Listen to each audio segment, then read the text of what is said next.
L'actualité du 13h15, avec tous les risques qu'elle comporte pour la santé de la femme, les femmes continuent à exciser des jeunes filles au Burkina. La dernière en date vient d'être arrêtée par la gendarmerie nationale à Niéga, localité située à 22 km de Boulsa. Elle et ses complices répondront très bientôt de leur forfait. Dans cette édition, le film des événements. Après le travail bien fait, les mérites pour 26 lauréats des prix Gallian 2015. La RTB, votre chaîne, a décroché plus d'une dizaine de prix à cette 18e nuit du communicateur. Des prix en radio tout comme en télé, en français tout comme en langue nationale. Impression de quelques lauréats dans ce journal. Et puis le président turc Recep Tayyip Erdogan inaugure une mosquée géante dans son palais d'Ankara. C'était hier vendredi, jour de grande prière pour les musulmans, mais la polémique ne cesse d'enfler dans le pays.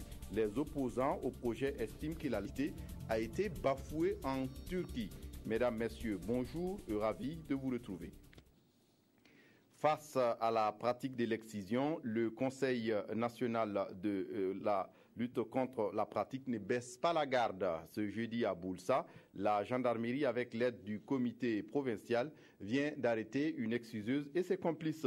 C'est suite à un appel anonyme que les forces de l'ordre ont intervenu, permettant ainsi à une dizaine de jeunes filles de se soustraire des griffes de l'exciseuse. Mais le mal est déjà fait. Elles sont présentement prises en charge au CMA de Boulsa. Lazare Pouya.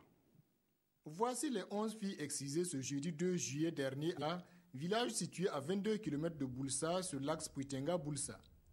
Âgées de 2 à 10 ans, dont 9 élèves, elles sont depuis ce 2 juillet admises au centre médical avec antenne chirurgicale de Boulsa où elles reçoivent des soins. Ils étaient dans une situation plus ou moins grave. Ils étaient dans un état de CMA, un peu, pas de choc, mais quand même de CMA où on était obligé d'arrêter l'hémorragie. Tout est parti de ce présumé complice, âgé d'au moins 90 ans, du nom de Rakwayega Sawadro, natif de Niéga. Il aurait demandé à Tousma Kabore, âgé de 80 ans environ, de venir exciser sa fille. Quand je suis arrivée, j'ai vu de nombreux enfants et je les ai excisés. Puis je suis repartie. À peine arrivée chez moi, la gendarmerie est venue me chercher et je voudrais demander pardon. Puis, suite à un appel anonyme, les forces de gendarmerie se sont rendues sur les lieux et ont pu mettre la main sur l'exciseuse et ses 3 complices. Et malheureusement, quand la brigade est arrivée, ils trouvaient que c'était déjà fait, mais ils ont pu conduire les 11 filles qui sont présentement au CMA de Boulsa pour la prise en charge médicale. Les auteurs sont gardés au niveau de la brigade. La prise en charge de ces filles se déroule bien selon les agents de santé. Seulement voilà, il faut renforcer la collaboration entre population et forces de l'ordre pour dénoncer tout cas d'excision. Saison d'hivernage, moment propice de recrudescence des cas d'excision, la vigilance doit être de mise. Pourquoi les travaux de l'avenue Nelson Mandela se sont arrêtés à Bobo-Dioulasso? Les habitants du quartier s'interrogent et interrogent les autorités. Pour essayer de comprendre la situation, la coordination des jeunes riverains de l'avenue Nelson Mandela de Bobo-Dioulasso, en collaboration avec le mouvement Jeunesse Unie pour le Progrès, a animé un point de presse sur la situation de Nelson Mandela ce 3 juillet. Ils voulaient aussi marquer leur désarroi quant au retard constaté dans les travaux de bitumage de cette rue et les désagréments que cela pourrait causer, surtout en cette saison des pluies. Rappelons que les travaux ont débuté en février 2014, mais n'ont pas véritablement avancé. Le point avec Hadi Sandamba sur place à Bobo-Dioulasso. Avenue Nelson Mandela dans la ville de Sia. Si tout avait été mis en œuvre, cette voie ne devrait plus être dans cet état. Et de tels cas devraient appartenir au passé. Mais, en effet, c'est le 3 février 2014 que le top de départ des travaux de bitumage de l'avenue Nelson Mandela a été donné. Mais après le lancement, machines et autres matériels déployés sur le terrain ont disparu, les uns après les autres. Des sources bien informées auprès de la municipalité, il est ressorti que le groupe d'entreprises chargé d'exécuter les travaux Futuring et Elite Group a été jugé défaillant. Mais, afin de reprendre les travaux au plus vite, le processus a été déclenché pour réattribuer le marché à la compagnie générale d'entreprise CGE. C'était en fin juin 2014 et les travaux de bitumage devraient débuter en octobre de la même année pour un délai d'exécution de 6 mois. Mais depuis, plus rien n'a été constaté sur le terrain, si ce n'est des mesures topographiques à répétition, nous ont confié les riverains de l'avenue Nelson Mandela. Et en organisant ce point de presse, les jeunes riverains de l'avenue Nelson Mandela disent interpeller les autorités sur la question et surtout, ils pensent procéder ainsi avant toute marche de protestation de la part de la opposition. De Bobo Dioulasso, direction le nord du Burkina, le médiateur du Faso renouvelle sa représentation dans cette partie du pays. La nouvelle déléguée du Nord a été officiellement installée ce 2 juillet à Waiguya. Azeta Sawadgo, qu'elle s'appelle, remplace Rimwaya Ouedraogo et Madame Sawadgo est enseignante de profession et va être un pont entre l'administration publique et les auteurs de réclamations. Frédéric Etienne Bassenga a assisté à la cérémonie d'installation. Son compte rendu. C'est Azata Sawadogo, la nouvelle déléguée du médiateur du Faso dans la région du Nord.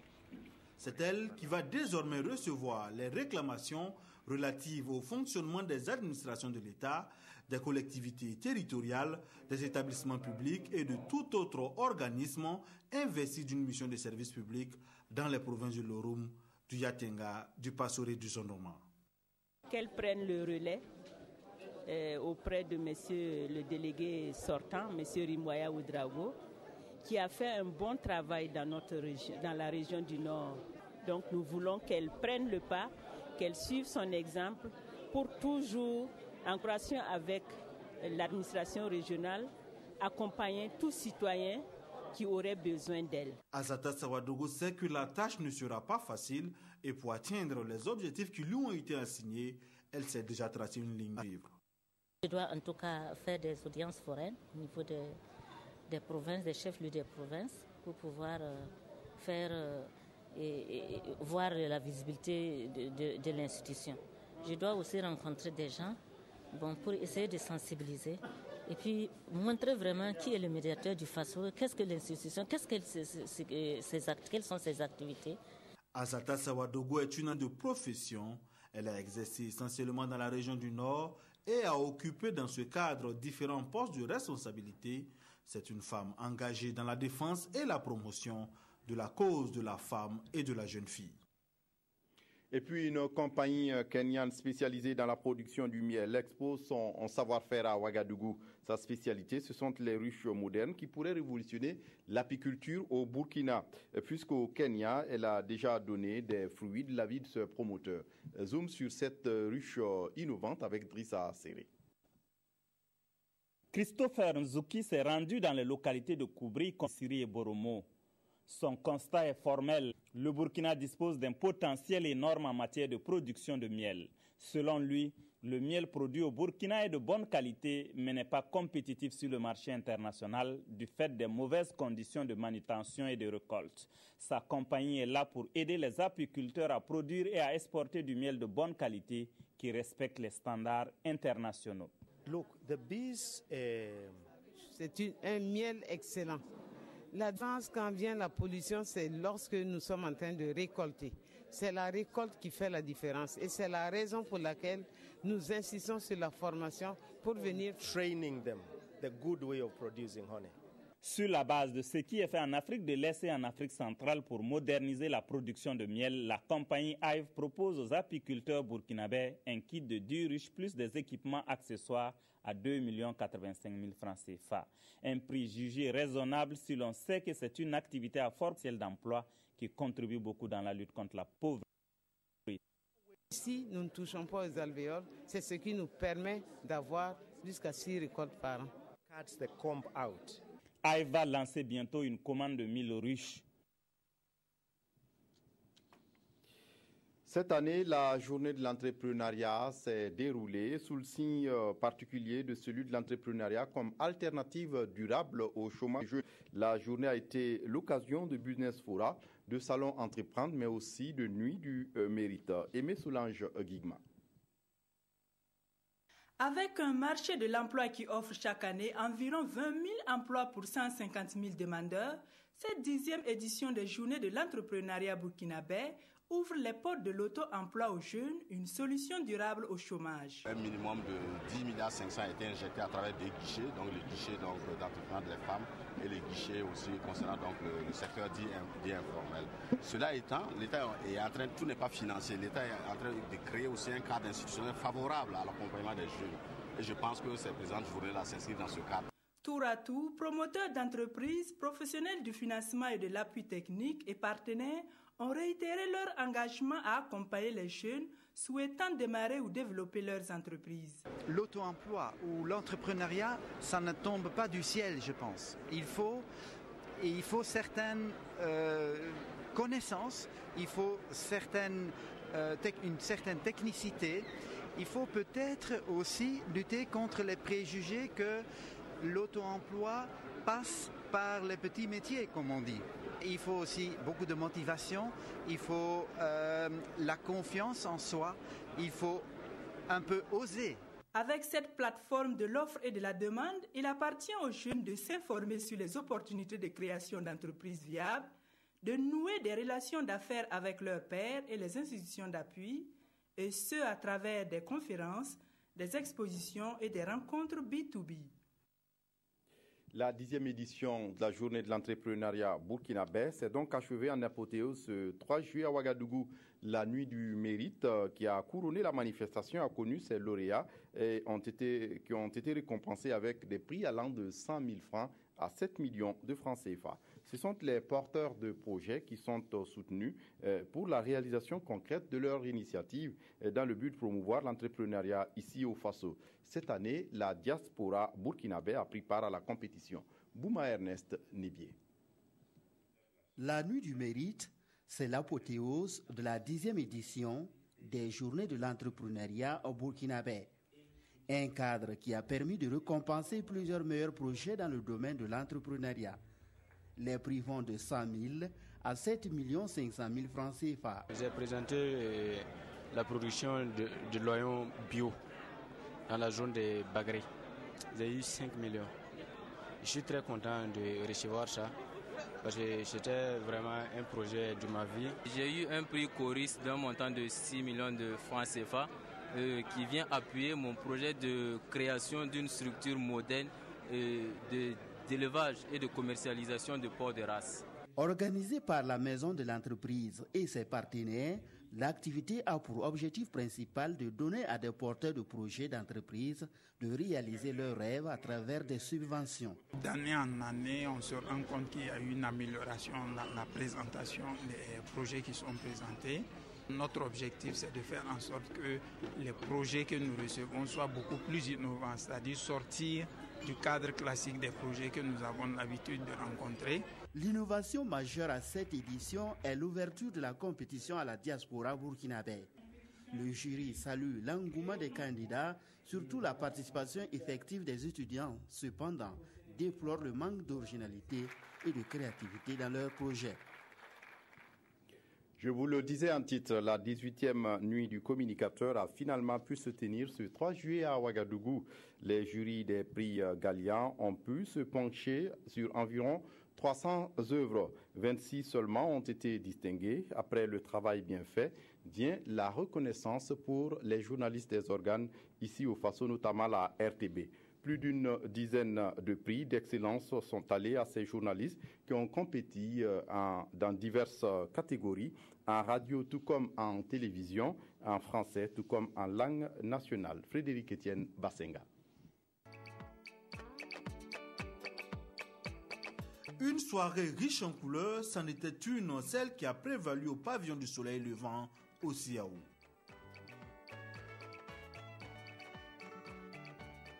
Pour la 18e fois consécutive, le tapis rouge a été déroulé aux hommes de médias. Cette année, 12 institutions ont répondu présent pour les prix spéciaux. La CENI, la LONAB, le ministère de la Justice, la Maison de l'entreprise, pour ne citer que celle-là, ont au total décerné 18 prix spéciaux. Pour le palmarès officiel, les meilleurs en cette année 2015 en presse écrite, en presse en ligne, en radio et en télévision sont passés à la tribune pour recevoir les trophées. Je suis content même du travail que j'ai fait. Maintenant, je sais que je dois mettre le paquet maintenant pour vraiment travailler, dépasser à ça, plus d'efforts même que ça. C'est vraiment avec beaucoup de joie, mais aussi avec beaucoup plus de pression de pouvoir aller de l'avant, parce qu'en réalité, on ne reçoit pas un prix et on croise les bras. À cette soirée, le ministre de la Communication a rendu hommage aux hommes de médias pour le rôle qu'ils ont joué avant, pendant et après l'insurrection populaire, avant de leur demander d'être encore plus professionnels pour les élections à venir. Mais référant au dérapage langagier que nous avons connu ces dernières semaines, j'encourage tous les professionnels à faire preuve d'une vigilance aiguë dans le traitement de l'actualité électorale avant, pendant et après les différents scrutins. C'est aussi à ce prix que nous contribuerons à une sortie réussie de notre transition. Belle soirée pour le président d'honneur des Galdiens 2015. Pour Chérif Sy, cette initiative permet une saine émulation et renforce la profession. Chaque fois que mes confrères excellent, moi je suis toujours content. Je pense que ça anoblit la profession et la profession se renforce davantage. Chérif Sy a par ailleurs émis un vœu à cette soirée. Il faut que les prochaines éditions des prix Galliens soient organisées par les professionnels eux-mêmes. Croisade contre l'extrémisme religieux, les artistes de 10 pays africains réunis sous la bannière d'un programme Artwatch se lancent en musique. Ils viennent d'enregistrer et de rendre public un titre évocateur de cette lutte contre les extrémismes. Ce 1er juillet, le titre a été présenté par ses compositeurs au public. Evelyne Dabiré.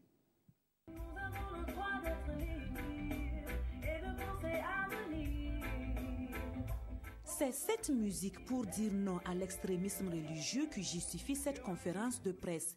Et face aux médias, les ambassadeurs de la liberté d'expression, qui sont les créateurs de cette musique, ont expliqué leurs objectifs. Il est important que nous-mêmes, par rapport à ces questions d'extrémisme, dont tous nos pays souffrent et tout le monde peut être la victime du jour au lendemain, qu'on prenne position. Donc, comment le faire en tant qu'artiste et en chanson? Donc, on s'est mis ensemble, la créer ensemble et montrer que les artistes peuvent s'unir sur ces questions en espérant que les élites politiques vont s'unir sur ces questions parce que pour aller pleurer pour Charlie, il y en a beaucoup, mais quand il faut pleurer pour nos propres morts à côté, on a l'impression que nos présidents n'ont plus de larmes. Initié par Artwatch, qui est un programme culturel consacré en partie à la liberté d'expression, ce single se veut une contribution de 12 artistes d'une dizaine de pays africains afin que la peur ne soit pas le moteur de nos vies. Ce clip provisoire est en phase de finalisation et sera très prochainement dans les bacs à musique.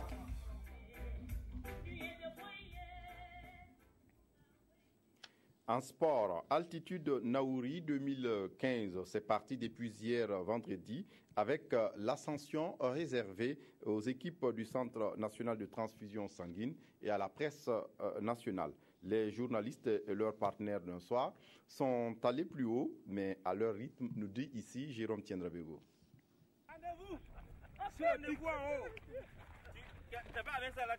Ceux qui ont la charge de faire découvrir Altitude Naouri au monde ont eu le privilège d'aller à l'assaut du pic avant même les compétiteurs.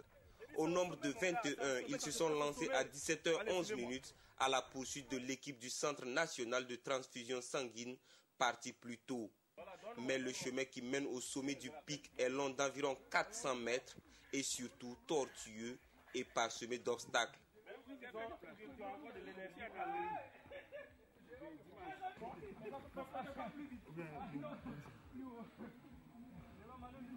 Après quelques abandons et 52 minutes d'abnégation, les voici enfin sur le pic à 18h02. Que de bonheur! On se félicite mutuellement et on prie même Allah à plus de 400 mètres du sol, une expérience unique en plein Ramadan. Puis le chemin inverse, moins périlleux, pour regagner le pied du pic. Tu es monté, mais tu n'es pas arrivé au sommet. Qu'est-ce qui s'est passé? Vous dites que je ne suis pas arrivée au sommet, c'est étonnant, parce qu'en toute chose, chacun a son sommet, chacun a ses limites. Moi, je suis arrivée là où on a mis courage. Je me suis dit qu'après avoir vu 2-3 étapes, là où on me dit le courage, pour moi, c'était là-bas mon sommet. Je me suis arrêtée. Des efforts physiques qui méritent une bonne récupération à une demi-journée avant altitude Naouri à proprement parler. Justement, la compétition elle-même s'est déroulée aujourd'hui et c'est le Marocain Khalil Lablak qui a remporté cette 7e édition d'altitude Naouri en 1h17 minutes 41 secondes. Nos équipes reviendront en détail sur cette information. Je le disais en titre, il est des actes et actions en ce mois de Ramadan qui ne peuvent que plaire. Mais en Turquie, l'inauguration d'une mosquée géante suscite la controverse dans le pays. Baptisée la mosquée du peuple, l'édifice est pourtant source de division du peuple. Recep Tayyip Erdogan qui l'a inauguré et les opposants au projet estiment que l'érection de cette mosquée est une preuve de la laïcité bafouée dans le pays. En Turquie, la mosquée géante du très controversé palais présidentiel a été inaugurée ce vendredi à Ankara par le président Erdogan. Le dirigeant islamo-conservateur l'a dédié au peuple. Objectif, désamorcer la polémique autour de son luxueux complexe présidentiel flambant neuf, signe, selon ses détracteurs, de sa dérive autoritaire. Voilà, c'est tout pour cette édition. Merci de l'avoir suivi. Très bonne suite de programme sur la RTB. Au revoir.